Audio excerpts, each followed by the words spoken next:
വിശിഷ്ട വ്യക്തികൾക്ക്, കലാസ്വാദകർക്ക് നമസ്കാരം. പെരിങ്ങോട്ടുകര ദേവസ്ഥാനത്ത് തുടർന്നുകൊണ്ടിരിക്കുന്ന ശതദിന ഭാരതീയ നൃത്തോത്സവത്തിന്റെ 50-ാം നാൾ ആഘോഷിക്കുന്ന ഈ അവസരത്തിൽ ഈ ചടങ്ങിന്റെ ഭാഗമാകാൻ സാധിച്ചതിൽ ഏറെ സന്തോഷം. നൃത്തകലയുടെ നിത്യ സൗന്ദര്യം പകർന്നേകൊണ്ട് കലാസ്വാദകർക്ക് വൈവിധ്യതയാർന്ന നൃത്ത കലാരൂപങ്ങൾ കാണുവാൻ, ആസ്വദിക്കുവാൻ ഇത്രയും വിശിഷ്ടമായ ഒരു വേദി ഒരുക്കിയ പെരിങ്ങോട്ടുകര ദേവസ്ഥാനത്തിന്റെ പ്രതിനിധികൾ ഏവർക്കും, പ്രത്യേകിച്ചും ഉണ്ണിസ്വാമി അദ്ദേഹം ഉൾപ്പെടെയുള്ള ഏവർക്കും എൻ്റെ ഹൃദയം നിറഞ്ഞ ആദരം ആദ്യമായി അറിയിക്കുന്നു. കാരണം ഒരു കല അവതരിപ്പിക്കുക എന്നത് നിസ്സാരമായ ഒരു കാര്യമല്ല. ആദ്യം അത് അവതരിപ്പിക്കുന്ന ആളുടെ ജന്മസിദ്ധമായ പ്രതിഭ, ഇൻബോൺ ടാലന്റ്, അവർ സ്വയം പരുവപ്പെടുത്തിയെടുക്കുന്ന ഇംപ്രൊവൈസ്ഡ് ആയിട്ടുള്ള ടാലന്റ്, അതിനോടൊപ്പം അരങ്ങിലും മണിയറയിലുമുള്ള എത്രയോ അധികം ആളുകളുടെ അധ്വാനം, ഭാവന, ക്രിയേറ്റിവിറ്റി, ഹാർഡ് വർക്ക്, ഇതെല്ലാം ചേരുമ്പോഴാണ് ഒരു കല രൂപപ്പെടുന്നത്. അനുയോജ്യമായ വിധത്തിൽ അത് അവതരിപ്പിക്കുവാൻ ഒരു വേദി ഒരുങ്ങി കിട്ടുക എന്നത് അതിലേറെ പ്രധാനമാണ്. അത്തരത്തിൽ ഒരുപക്ഷെ കേരളത്തിൽ ഇങ്ങനെയൊരു വേദി ഉണ്ടായിട്ടില്ല എന്നാണ് ഞാൻ മനസ്സിലാക്കുന്നത്. 100 ദിവസം തുടർച്ചയായി വിവിധ തരത്തിലുള്ള നൃത്തകലകൾ അവതരിപ്പിക്കുവാൻ പ്രശസ്തരായവർക്ക്, പ്രഗത്ഭരായവർക്ക്, ഇനിയേറെ പ്രശസ്തരാകേണ്ട പ്രതിഭാതങ്ങൾക്ക് ഇത്തരത്തിലുള്ള ഒരു അവസരം ലഭിക്കുക എന്നത് വലിയ കാര്യമാണ്. വിഷ്ണുമായ സ്വാമിയുടെ അനുഗ്രഹമാണ് ഇവിടെയെല്ലാം നിറയുന്നത് എന്ന് മനസ്സിലാക്കുന്നു. 50 ദിവസത്തിൽ നമ്മൾ എത്തി നിൽക്കുമ്പോൾ കഴിഞ്ഞ ദിവസങ്ങളിലൊക്കെ ഓരോ ദിവസവും ഉണ്ടാകുന്ന ഹാപ്പനിങ്സ് എനിക്കറിയാൻ സാധിക്കാറുണ്ട്. ശ്രീ ഹരിദാസ് ജിയിലൂടെ, അദ്ദേഹം വളരെ അടുത്ത സുഹൃത്താണ്. ഓരോ പ്രഭാതത്തിലും സൂര്യൻ ഉദിച്ചു വരുമ്പോൾ ഫോണിൽ, വാട്സപ്പിൽ മെസ്സേജ് ആയിട്ട് പോസ്റ്റേഴ്സ് വന്നിട്ടുണ്ടാവും.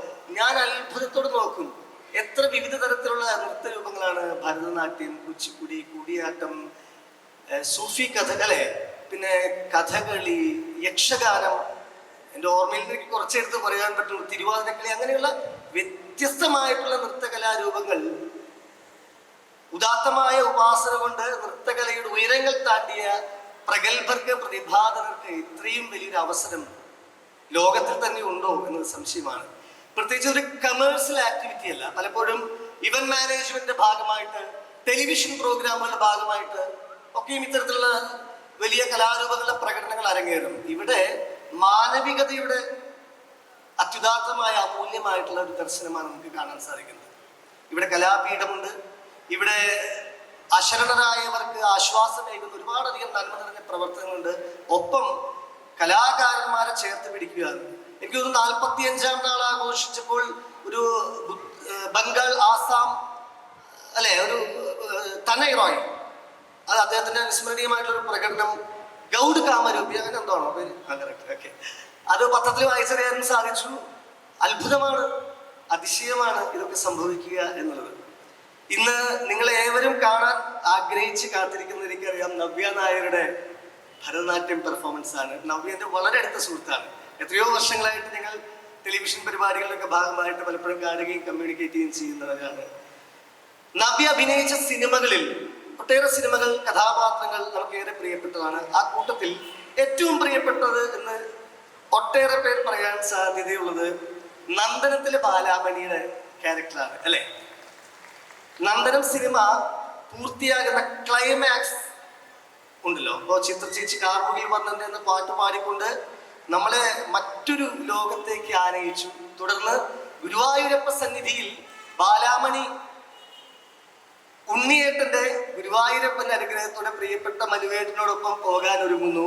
അതിനുശേഷം നിങ്ങൾ ഇനി എപ്പോഴുള്ള സിനിമ കാണുമ്പോൾ മിക്കവരും ശ്രദ്ധിച്ചിട്ടുണ്ടാവും, ആ സിനിമയുടെ എൻഡ് ഷോട്ട് എന്ന് പറയുന്നത് ഈ ഗുരുവായൂർ അമ്പലത്തിന്റെ എൻട്രൻസിൽ ഓം നമോ നാരായണായ നമ എന്ന് എഴുതിയിട്ടുള്ളിടത്ത് ഒരു 4 വാചകം എഴുതിക്കൊണ്ടാണ് ആ സിനിമ തീരുന്നത്. ഇതൊരു പെൺകുട്ടിയുടെ മനസ്സിലെ ഭ്രമകൽപ്പനകളാകാം. ക്രിസ്തു, കൃഷ്ണൻ, മുഹമ്മദ് എന്നൊക്കെ പേരിട്ട് വിളിക്കുന്ന വിശുദ്ധ ജന്മങ്ങൾ നിസ്സഹായരായ മനുഷ്യന്റെ മുന്നിൽ പ്രത്യക്ഷപ്പെടുന്നതുമാകാം എന്നാണ്. അതൊരു വലിയ ആശയമാണ്. ഈ ദേവസ്ഥാനത്ത് വരുമ്പോൾ ഞാൻ ഗുരുവായൂർ അമ്പലത്തെ ഓർക്കുന്നു. ഈ വേദിയിൽ നിൽക്കുമ്പോൾ ഞാൻ മേൽപ്പത്തൂർ മണ്ഡപത്തെ ഓർക്കുന്നു. കാരണം മേൽപ്പത്തൂർ എപ്പോഴും മണ്ഡപത്തിൽ സജീവമായിട്ട് പരിപാടികൾ ഇങ്ങനെ നടന്നുകൊണ്ടിരിക്കുകയായിരിക്കും. ചൈതന്യവർദ്ധനവ് സംഭവിക്കുന്നത് അങ്ങനെയാണ്. എപ്പോഴാണ് ഒരു മൂർത്തിക്ക് ചൈതന്യം കൂടുന്നത്? തുടർച്ചയായ പൂജകൾ, പ്രാർത്ഥനകൾ, മണി ഘോഷങ്ങൾ, വാദ്യങ്ങൾ കേട്ട് കേട്ട് അഭിഷേകങ്ങൾ നടത്തി പ്രാർത്ഥനകൾ, അങ്ങനെയാണല്ലോ ഒരു മൂർത്തിയുടെ ചൈതന്യവർദ്ധനം ഉണ്ടാകുന്നത്. ഗുരുവായൂരമ്പലം അത്തരത്തിലൊരു മഹാക്ഷേത്രമാണ്. ഗുരുവായൂരമ്പലത്തിലേക്ക് വരുന്നവർക്ക് ആശ്വാസം കിട്ടുന്നു എന്ന് പറയുന്നത് പോലെ ഇവിടെ എത്തുമ്പോൾ, ഇവിടെ നേരത്തെ പോലെ ക്രിസ്തു, കൃഷ്ണൻ, മുഹമ്മദ് തുടങ്ങിയ വിശുദ്ധ ജന്മങ്ങൾ, ജാതി മതഭേദങ്ങൾക്ക് അതീതമായ മാനവ സാഹോദര്യത്തിന്റെ ശാന്തി മന്ത്രങ്ങൾ ഉണരുന്ന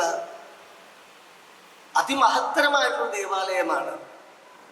ജന്മദുരിതങ്ങൾ കൊണ്ട്, ജീവിത വ്യഥകൾ കൊണ്ട് ആശ്വാസം നേടി ആനന്ദം അനുഭവിക്കാൻ, സമാധാനം നേടാൻ, സ്വസ്ഥത നേടാൻ അനേകായിരങ്ങൾ ദേശവിദേശങ്ങളിൽ നിന്നും ഇവിടെ എത്തുകയും ഇവിടുത്തെ പൂജകളിൽ പങ്കെടുത്തുകൊണ്ട്, ഇവിടുത്തെ നൃത്തകൽപ്പനകൾ അവിടെ സ്വയം ലയിച്ചുകൊണ്ട് ആ അനുഗ്രഹത്തിലൂടെ ജീവിതത്തിൽ അതിധന്യമായിട്ടുള്ള ശ്രേയസ്സും പുരോഗതിയും അഭിവൃദ്ധിയും ഒക്കെ അനുഭവിക്കുന്നതിന് തുടർച്ചയാണ് ഈ ക്ഷേത്രത്തിൽ നമ്മൾ കാണുന്ന സ്വർണ്ണത്തിളക്കമുള്ള ഈ വളർച്ച.